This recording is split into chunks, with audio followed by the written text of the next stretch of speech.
Itong mga kawani at opisyalis ng TPWH na talagang kandidato na po talaga sa impyerno, matukoy po talaga kung sino-sino po yung palaging kausap ni Yusek Cabral. Opo. At agad pong tinanggihan ng ating Senate Alam ko President. po, alam ko po. Sinabi niya agad sa staff niya, wag, ayoko ba't ako maglalagay dyan? Kasi po kaya ako naitanong to, Mr. President, kahapon po, ayaw pa niyang aminin na dahil sa pagtatanong ko po na sa kanya, sinabi ko bakit lumilitaw kahit anong ibigay na ceiling ng DBM, pinapalitan mo, sabi ko sa kanya.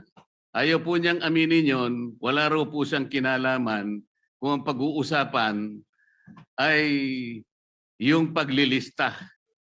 Wala raw siyang kinalaman. Ngayon po malinaw na nagsisinungaling talaga siya sapagkat naipakita ko po kahapon, Mr. President, lalong-lalo na po sa flood control projects, yun pong mga insertions, aminin man niya't hindi, ngayon po inapatunayan na natin, ay talagang siya po talaga yung gumagawa dahil siya po yung Undersecretary ng Planning Services. Ang gusto ko pong malaman ngayon, bakit po kaya sila ganun kalakas ang loob? Bakit parang hindi na po milyon eh? Bilyon-bilyon na po ang naipatatalo at hindi naman po nila pera yon, pera po ng taong bayan. Mr. President, ganun po ba kaya kalakas ang loob nila na sila-sila lang, mga contractors at saka yung mga opisyalis na yon? Wala po kayang mga politiko sa loob, sa likod nila?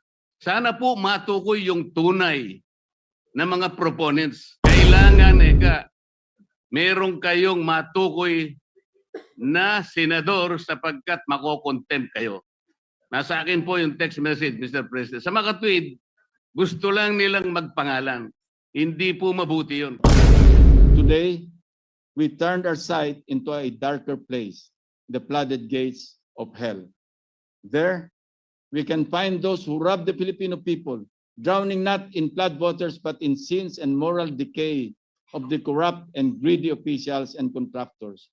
Sana, sa madaling panahon, malunod ang may mga kasalanan sa dami ng kasong kanilang haharapin. Mr. President, these people have reduced the lives of our flood-stricken countrymen into living hell. It is time to give them what they rightly deserve. Thank you, Mr. President.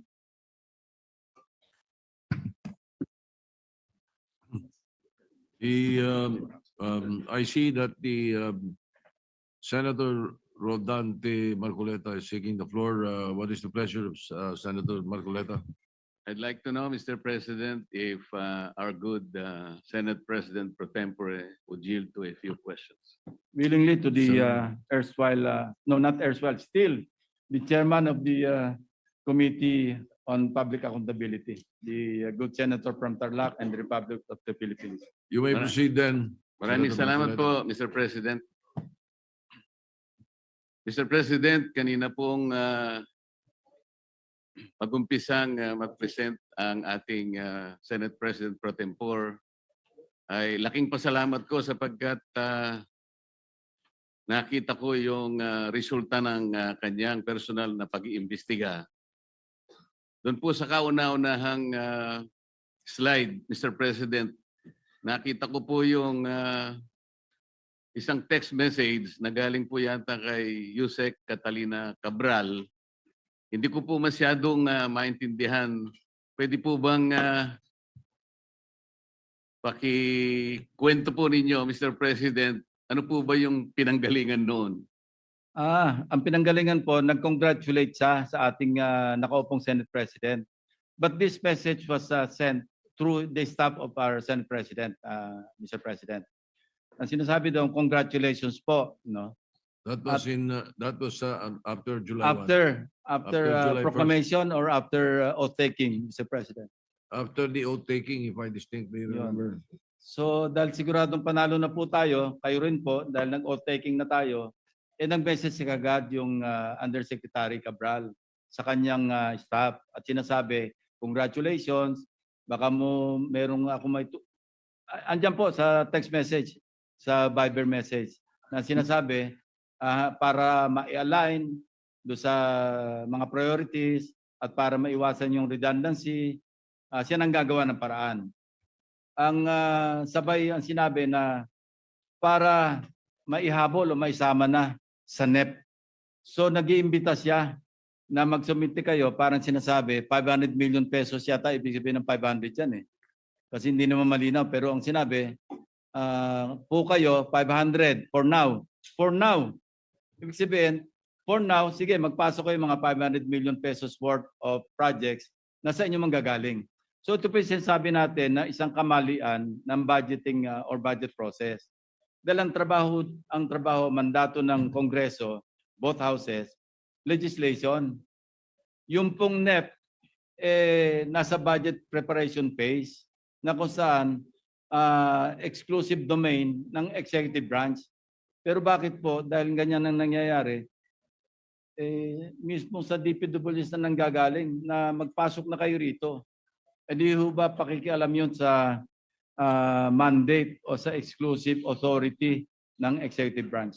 Salamat po sa sagot na yon, Mr. President. Ako po yung naniniwala na talagang wala namang initiative na nanggaling sa inyo at siya'y kusa niyang inialok po yung inaakala niya sigurong makakatulong o makakapagbigay ng kasiyahan sa inyo. Yun po yung akala niya. Opo. At agad pong tinanggihan ng ating Senate President. Alam ko po, alam ko Sinabi po. niya agad sa staff niya, wag, ayoko ba't ako maglalagay dyan? Kasi po kaya ako naitanong to, Mr. President, kahapon po, ayaw pa niyang aminin na dahil sa pagtatanong ko po na sa kanya, sinabi ko bakit lumilitaw kahit anong ibigay na ceiling ng DBM, pinapalitan mo, sabi ko sa kanya. Ayaw po niyang aminin yon, wala raw po siyang kinalaman kung ang pag-uusapan ay yung paglilista. Wala raw siyang kinalaman. Ngayon po malinaw na nagsisinungaling talaga siya sapagkat naipakita ko po kahapon, Mr. President, lalong-lalo na po sa flood control projects, yun pong mga insertions, aminin man niya't hindi, ngayon po inapatunayan na natin, ay talagang siya po talaga yung gumagawa dahil siya po yung Undersecretary ng Planning Services. At lalong-lalo na po doon sa tinatawag na FAP. Ito po yung Foreign Assisted Projects. Yun po malinaw na malinaw. Ipinakita ko po, Mr. President, yung sulat ng DBM noong July 2023 na kung saan sinabi mismo sa kanya, please adhere strictly dun sa mga ceilings na binibigay namin sa inyo. Dahil napansin po ng DBM magmula po noong 2022, 2023, pinapalitan po niya hanggang sa 2024. Ayaw po niyang aminin na siya po ang may kinalaman nun. Ngayon ko lang napatunayan, salamat Senate President Pro Tempore na ngayon ay malinaw na malinaw, hindi na niya pwedeng sabihin at hindi na siya pwedeng magsinungaling na wala siyang kinalaman dito. Ang totoo pa po nito, Mr. President, ang dami pong gustong tumestigo na meron po siyang 10 paboritong contractors na siguro sa mga susunod na panahon, kung sino man po yung hahawak ng Blue Ribbon Committee, isa po sigurong mabuting direksyon na ituntunin ito. At marami rin pong palagian na pumupunta sa kanyang opisina na mga politiko. Gusto ko pong pasalamatan ng ating Senate President Pro Tempore sapagkat mukhang yun pong mga kawani o mga opisyalis ng DPWH na matutuntun na natin at alam ko po na talagang tatagos ito hanggang sa former Secretary ng Department of Public Works. Kasi kahapon po, gusto niya nang sabihin na lahat ng daw po ng nangyayari sa kanyang opisina ay meron namang basbas ng Secretary ng Department of Public Works.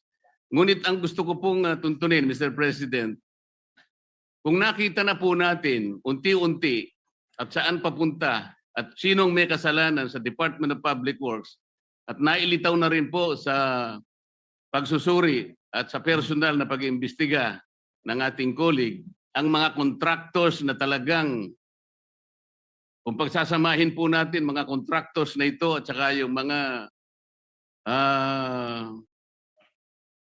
opisyalis na nabubunyag ngayon, siguro po yung salitang walang o halang ang kaluluwa ay is an understatement. Ang gusto ko pong malaman ngayon, bakit po kaya sila ganun kalakas ang loob? Bakit parang hindi na po milyon eh? Bilyon-bilyon na po ang naipatatalo at hindi naman po nila pera yon, pera po ng taong bayan. Mr. President, ganun po ba kaya kalakas ang loob nila na sila-sila lang, mga contractors at saka yung mga opisyalis na yon? Wala po kayang mga politiko sa loob, sa likod nila? Sana po matukoy yung tunay na mga proponents para po yung walang kasalanan ay hindi po nadadamay. Mahirap po na magbanggit sila ng pangalan dahil ito pong nagbabanggit ng pangalan ngayon ay galing lang sa amin kahapon at napatunayan ngayon ng bilyon-bilyon ang ginagasta at magdadamay siya. At meron pong nag-text sa akin sa magitan ng emissary ng abogado ng Diskaya, Mr. President. Meron po palang isang congressman, kanina pong nag-hearing sila, nakausap yung abogado ng Diskaya. Kailangan, meron kayong matukoy na senador sapagkat makokontempt kayo. Nasa akin po yung text message, Mr. President. Sa mga tweet, gusto lang nilang magpangalan. Hindi po mabuti yun. Kailangan po, sa tulong na rin po ni Senator Lacson, total naumpisan na yung mga contractors, naumpisan na itong mga kawani at opisyalis ng DPWH na talagang kandidato na po talaga sa impyerno. Matukoy po talaga kung sino-sino po yung palaging kausap ni Yusek Cabral na sila po yung sindikato dito. Para po yung walang kasalanan ay huwag pong madamay. Maraming salamat po, Mr. President. Salamat po, Your Honor. Yeah, maraming salamat po rin sa ating distinguished gentleman from Tarlac and the Republic of the Philippines. Thank you. Senator Alan Peter Cayetano, the erstwhile Minority Leader, is recognized. Mr. President, Future. hindi pa naman, but thank you for Future, that. future. And may I ask one of my mentors, Senator Lacson, if I can ask a few questions. Willingly to the gentleman from Taguig and the Republic of the Philippines. Thank you po. So let me start with the biblical principle and why I agree with you, Senator. No? Kasi sabi po sa Bible, it's not enough to do good. We have to prevent evil. So I'm happy that despite na mas pinipick up talaga ng media in general, whether social media, prime media, yung expose nyo like last time, you took the time to go through the various laws and to remind us. Kasi syempre ang common thinking, wala naman nangyayari dyan, na-absuelto din. No? But I do appreciate it. Kasi nga, it's not enough na ma-expose. It's not enough na may solusyon. Ito tama, yan ang hinahanap. Kailangan talaga may managot. And I was thinking about it kanina, Senator, kasi kaya ako nasabing mentor. Nakasama kita nung husto nung panahon ng cheating. Hello, Garci. So ngayon parang hello. Darcy. Hello, Darcy naman po ba to? O, basta yung, or ano yung sine? Hello, goodbye. Hello, love, goodbye. Parang hello, may kontrata, love kong gawin to, tapos goodbye, wala pa palang ginagawa, nabayaran na, no? So yung first question ko, Senator, is related to yung sinabi ni Senator Villanueva na if you cannot convince them, confuse them, so mukhang ang strategy, at narinig ko na to even before the speeches, na pagka nilabas nyo to, dadamay ko na lahat. So ang problema natin ngayon, sinong totoo at hindi. So first question ko, Senator, are you in favor na yung klarong-klarong involved, simulan na yung kaso sa kanila? Definitely, and I hope the will of justice will grind more quickly this time. Kasi habang nakakulong sa atin, custody, no, nasa custody natin si Bryce Hernandez dahil na-contempt siya kahapon, kung mabilis lang sanang makapag-file ng kaso, no? Starting with a complaint to be filed before the Ombudsman or the Department of Justice, ang mabilis po rito yung malversation through falsification. Kasi kung plunder po yung ating ipafile, alam mo naman natin, 10 taon, 12 taon, tapos may speedy trial pang i-invoke. So kung malversation, mas mabilis kasi ang threshold amount is more than 8.8 million. No bail na po ito. Of course, naipen po ito ng isang retired Supreme Court Chief Justice at yun yung umiiral na batas na kung saan mas madaling i-prove eh. Kasi tulad nito, malinaw na kulang-kulang yung pirma, hindi naman kompleto, mga litrato talagang halatang pinalsify, swak na swak po and I would say open and shut case kung ipapile. And I intend to submit, as I already promised, no, committed to him, to Secretary Vince Dizon, lahat po ng aming nakalap, lahat ng dokumento, lahat ng attachments, ibibigay ko sa kanya para kung ma-constitute na yung independent commission para magpa-file. Ano? I think they're just waiting for the issuance of the executive order. Para na sa ganun, ma-transmit niya na agad at masimula na kagad yung pagpa-file ng complaint. Ano? Kasi hindi rin madali. Medyo process yung preliminary investigation. Kung ombudsman man yan, baka mamaya idaan pa sa fact-finding investigation. Hindi agad-agad mag-PI. So yun po yung ating problemang hinaharap. Na kaya Actually, nawawalan ng gana yung ating mga kababayan sa tagal. Yes. Actually, Mr. President, nasagot mo na rin yung susunod kong tanong, which is, well, technically, no, which is, will you be in favor of partial committee reports kung klarong-klaro?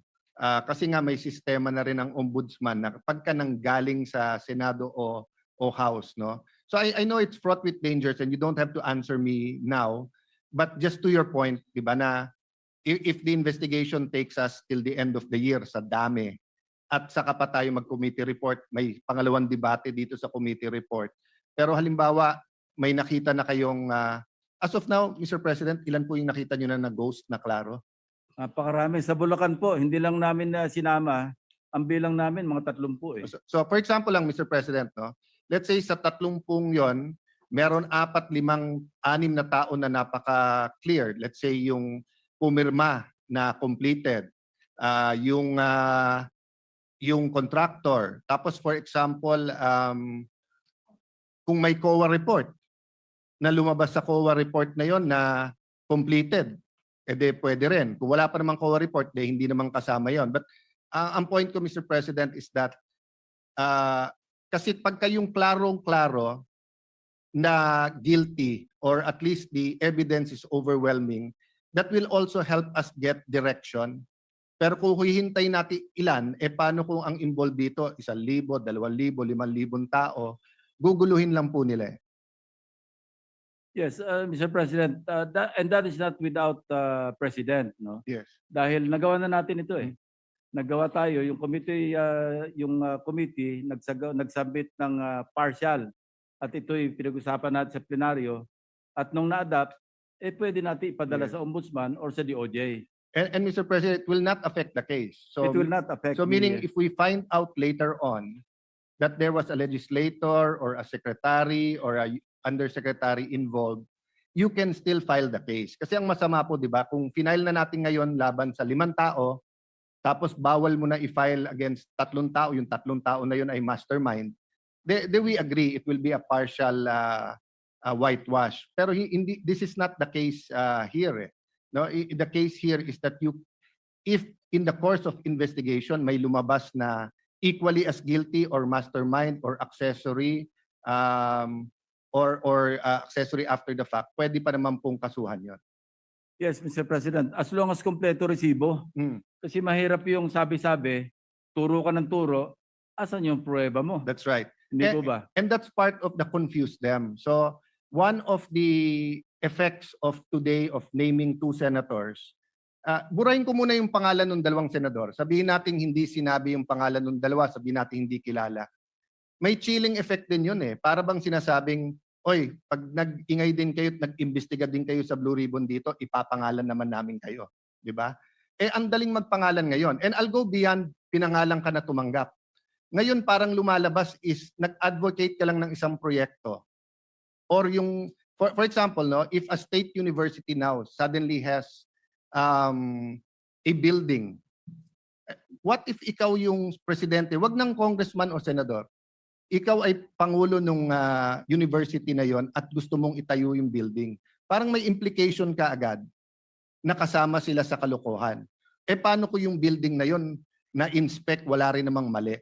So nakikita ko po na yes, we have to be thorough, but tama po kayo na pag walang resibo, in fact, umaabot nga minsan yung walang resibo na nagbabanggit ng project pero hindi naman sinabing may problema sa project na yon.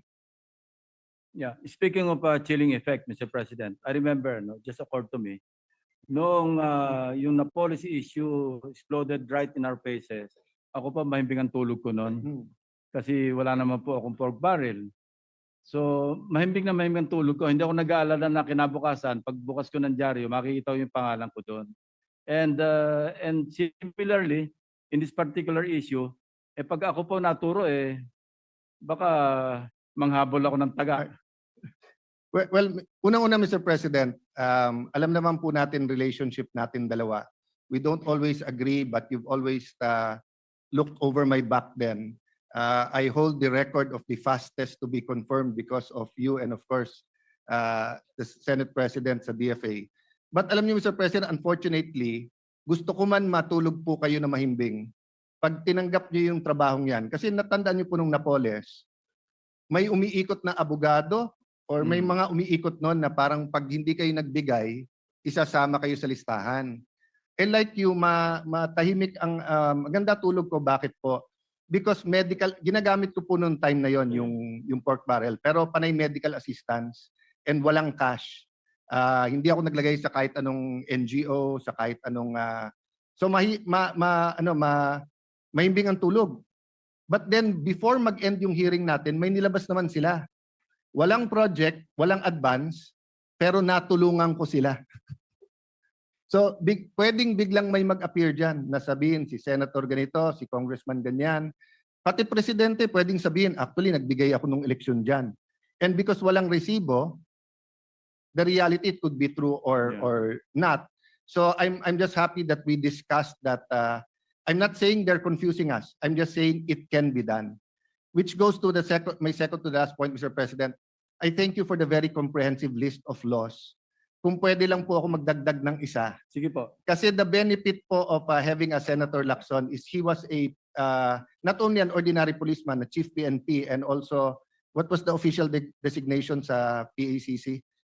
Chief po. Chief, ng no? Presidential Anti-Organized. So yung build up, yung investigasyon at build up, likha sa inyo. Kasi sa ibang trial lawyers, lalo kung hindi ka naging prosecutor, alam mong guilty pero walang build up walang investigasyon no? So I'd like to bring to point, just like Senator Villanueva, tatanong ko sana to. Actually, sumulat ako kay Chairman Marcoleta sa Blue Ribbon na mag-attend ulit ang hepe ng BIR. At kasi nabasa ko sa dyaryo, nilowa na daw nila yung mga contractor ngayon. But nung araw po, isang lowa lang sa isang taon. Ngayon, 3 po o 4 pwede. So maraming nagrereklamo na tuloy-tuloy yung mga lowa. So gusto ko sanang malaman, kaya sumulat ako, pinapacheck ko sa staff ko kung sumagot ang BIR. In the last 3 years kaya, etong nakakakuha ng bilyon-bilyon, na-issuean kaya to ng lowa ng BIR, ng regional directors? And if yes, ano yung resulta? Kasi kung ghost, Mr. President, di ba? Makikita mo sa audit Ang point ko, Mr. President, gusto ko idagdag yung Al Capone theory. Oh. Na pag hindi mo mahuli sa murder, sa smuggling ng alak, sa prostitution, sa smuggling, pero kitang-kita yung pera, pwede din natin idalihin yan sa tax evasion. Yes, I fully agree, Mr. President. Ang problema, as pointed out by our Senate President during his interpellation, sinabi niya merong isang contractor, ito yung Alpha and Omega, may kaso na sa Court of Tax Appeals, nirenew pa uli ng pickup yung kanyang lisensya. So how can you reconcile kung hindi systemic yung corruption? I don't know what is. Yes. Ano? No, I agree, but someone we know very well commented and was congratulating you. But sabi din niya, O tandaan natin, hindi lang DPWH, marami pang iba. I think nabanggit niya BIR. Siya nagbanggit, hindi ako. But ang point ko, if we really want to get away if we want them to get away, we do not address the culture. And I think this has been your life's work, not only to expose, but to, that's why Follow nga, through. Yeah. that's why nga pagdating sa pork barrel, you decided na hindi na, because you want to get away, you want to take away, not get away, you want to take away that culture. You want to replace that culture with a culture that doesn't promote corruption. So natutuwa ako na yung customs umakto kaagad, hinabol yung mga sasakyan. Natutuwa din naman ako sa BIR na nag-issue kaagad, tinignan, nag-issue ng LOA. I think mag-executive session bago nila i-submit. But I want to look deeper, Senator Kuya Ping, na sana matignan din natin ano pang ibang ahensya ang pinagtakpan tong mga, kasi ang isang tinitignan ngayon ng BIR, social media. Pero kung makikita natin yung tinagurian Nepo babies, grabe po yung yung kayamanan nandun eh.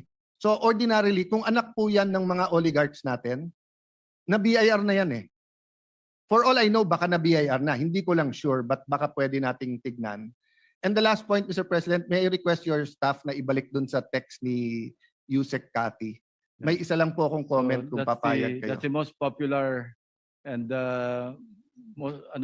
most demanded part of the privilege speech. Pakibalik nga uli yung text message. By the Yeah. way, I asked the permission of the Senate President if I could. Yes, of course, Mr. President.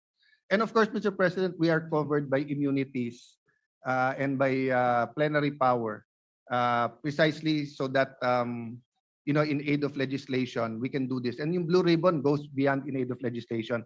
So sabi pala ng staff ko, sumagot ang BIR, pero yung dokumento at detalye sa executive session. So I look forward to that. Mr. President, tinanong ko rin, just like Senator Villanueva, hindi ako naka-attend ng huling hearing kasi nga nabalitaan namin may change of leadership. Hindi rin kami naka-attend kasi busy kami nagbibilang ng numero. The hearing before that, natanong ko si Yusek Kati kasi may tinatawag na IAW, which is 3.5% ng lahat ng project at Yes. part dito po yung testing, yung pang-monitor ng project. Sa 3 taon, umabot ng 100 bilyon na napupunta sa DPWH. Sa central office. Pwedeng sa central office, pwede din pong Alam may... niyo, Mr. President, isa ito sa pwedeng tanungin sa budget deliberation natin. Dati 0.5 lang yan eh. Yes. Bakit tumaas na naging 3.5 na? Medyo napakalaking bawas yan do sa dapat gastusin sa proyekto. So sa 1 trillion a year, that's 3.5%. So sa 3 years, di ba? Gaano kalaki yan? But ang point ko po, biglang, hindi lang amnesia eh. Parang ang sagot ni Yusek Kati, panay hindi niya alam, etc. Tapos tinanong ko siya doon sa geotagging. Sabi ko, nabanggit ngayon ni Senator Mark na may geotagging. Hindi din daw niya alam dahil sa planning. So I just wanted to point out. Mr. President, if I may interrupt, yung geotagging na yan, panahon pa ni Secretary Singson, ginagawa niya na yun eh.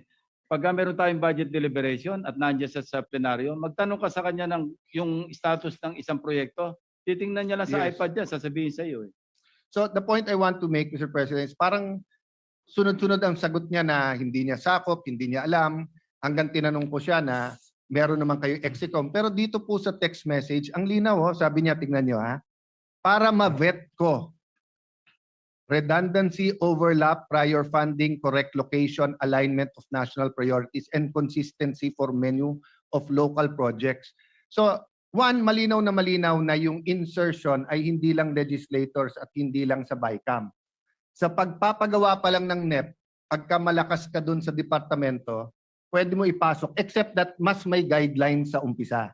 But number 2, it just shows that yung sagot ni Yusek Kati is so different from her text. Kasi sa text pag tignan mo, parang napaka-organizer. Tignan niyo po, di ba? Titignan kung may redundancy. Ibig sabihin kung yung past project na pinasok mo, pinasok na ng Mr. iba. President, I'd like to believe na pro forma yun. Yes. Pero even if Standard na sagot niya yan. even if pro forma, even if staff niya yung magche-check, ang layo, Pro forma yung text na yun. yes. But ibig sabihin, Senator, ang layo sa sagot niya ng, sir, hindi ko departamento yan, hindi ko alam. Di ba? So I'll stop there. Mr. President, and look forward to what else this chamber will find. May I just make one comment? Marami kasi nagsasabing walang mangyayari sa hearings. Democracy is messy. But having a Blue Ribbon Committee, having the House Committee, having an independent body, having COA, having BIR, whether it was the ZTE, whether it was the fertilizer scam, whether it was Pharmally, it has shown that the combination of investigations ferrets the truth. It also has been shown that confusion or yung turuan or yung squid tactics can happen. But let me just affirm my personal view that napaka-importanting tool ng Committee on Public Accountability ng Blue Ribbon, and I look forward to working whoever will be designated by the majority. Thank you very much, Senator Lacson. Thank you. Mr. Senate Thank you, sir. President, salamat po. Now that you've mentioned it, perhaps we should inform the public. I know that most of them many are watching. I've heard through not only social media but mainstream media that bakit ba nag-iimbestiga pa sila? Yung tanong bakit daw ang Senate nag-iimbestiga? Iniimbestiga ang sarili nila. Yung House nag-iimbestiga, iniimbestiga ang sarili nila. I think they have it wrong. We are inquiring in aid of legislation. Kailangan ulit-ulitin natin yun na ito ay recommendatory. Wala tayong prosecutorial powers. But this would aid in the bills and the laws that we would want to pass. And Mr. So that- Senate President, siguro yung ibang nag-comment na yon, even if it's coming from a good place, hindi alam yung dynamics sa Senate. Correct. So halimbawa may 10 senador, kahit yung chairman ayaw niya imbestigahan yung isang senador, kahit sino sa 10 ay pwede magtaas ng kamay at magsabing, can you submit these documents, can you answer, etc. Yes. No? And for example po, hindi natin pwedeng tawagin yung senador na yon. But then if it becomes clear, anyone can file an ethics committee complaint. And in the ethics committee, may karapatan tayong at least through the tamang, kung hindi naman natin ma-require na mag-attend, ma-require natin sumagot So I just sisigundahan ko lang, Mr. President, na valid yung parang hindi nyo pwedeng imbestigahan yung sarili nyo, pero hindi po valid na walang halaga yung investigasyon na to. At Correct. pag nalaman nyo yung dynamics ng Senado, makikita nyo po na maraming kabutihan lumalabas sa lahat ng investigasyon natin.